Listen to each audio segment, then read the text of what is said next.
ज्योतिरादित्य सिंधिया को लेकर कांग्रेस के नेता ने बड़ा दावा कर दिया। जी हां, भरे मन से कांग्रेस नेता ने बड़ा दावा कर दिया और कह दिया कि ज्योतिरादित्य सिंधिया को तो बीजेपी ने खरीदा है और वो भी 500 करोड़ रुपए में।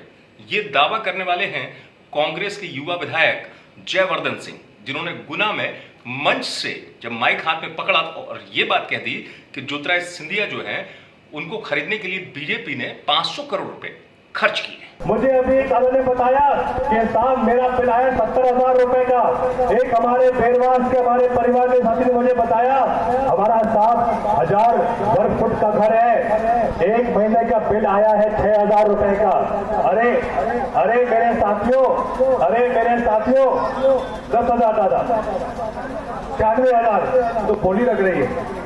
लेकिन मेरे भाइयों एक बात तो याद रखना, अगर सिंधिया जी को भाजपा ने खरीदा है 500 करोड़ से तो आपसे तो पैसा वसूलेंगे ना वापस पूर्ति के लिए।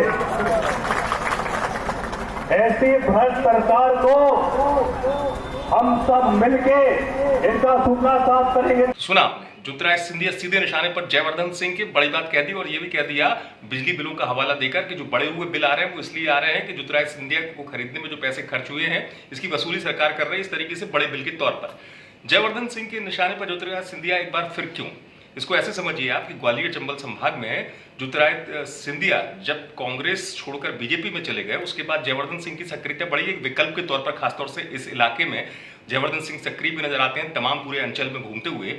ये मौका था किसान संघर्ष यात्रा का, जहां पर जयवर्धन सिंह ने एक बार फिर ज्योतिरादित्य सिंधिया पर निशाना साधा और इस बार तो उन्होंने ये तक कह दिया कि ज्योतिरादित्य सिंधिया को लाने में बीजेपी के 500 करोड़ खर्च हुए हैं। हाल में जयवर्धन सिंह एक बार और चर्चा में आए थे जब उन्होंने ज्योतिरादित्य सिंधिया को उनके ही गढ़ में यानी ग्वालियर में पहुंचकर इस बात पर निशाने पर लिया था कि ज्योतिरादित्य सिंधिया के कांग्रेस छोड़कर जाने से कांग्रेस को जबरदस्त फायदा हुआ है, कांग्रेस में गुटबाजी खत्म हो गई है। दरअसल बात वही सियासत की निकलकर सामने आती है। मौका किसान संघर्ष यात्रा का था जिसको जयवर्धन सिंह निकाल रहे हैं किसानों के मांगों को लेकर, जिसमें मांग ये भी है कि जो फसलों का नुकसान हुआ है उसमें प्रति हेक्टेयर 40,000 रुपए का जो है भरपाई किसान को मिले। तो किसानों को लेकर ये यात्रा निकाल रहे थे, लेकिन ऐसी संघर्ष यात्रा के जरिए तमाम ऐसे मौके आते हैं जहां ज्योतिरादित्य सिंधिया को चुनौती देते हुए जयवर्धन सिंह दिख जाते हैं, खासतौर से इस अंचल में।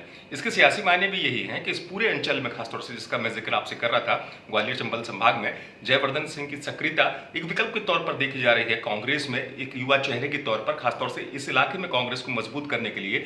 और इस इलाके में मजबूती के लिए ज्योतिरादित्य सिंधिया को वो निशाने पर ले ही लेते हैं। गुना से आप तक की खबर पहुंचाई हमारे संवाददाता विकास दीक्षित ने। आप देखकर एमपी तक।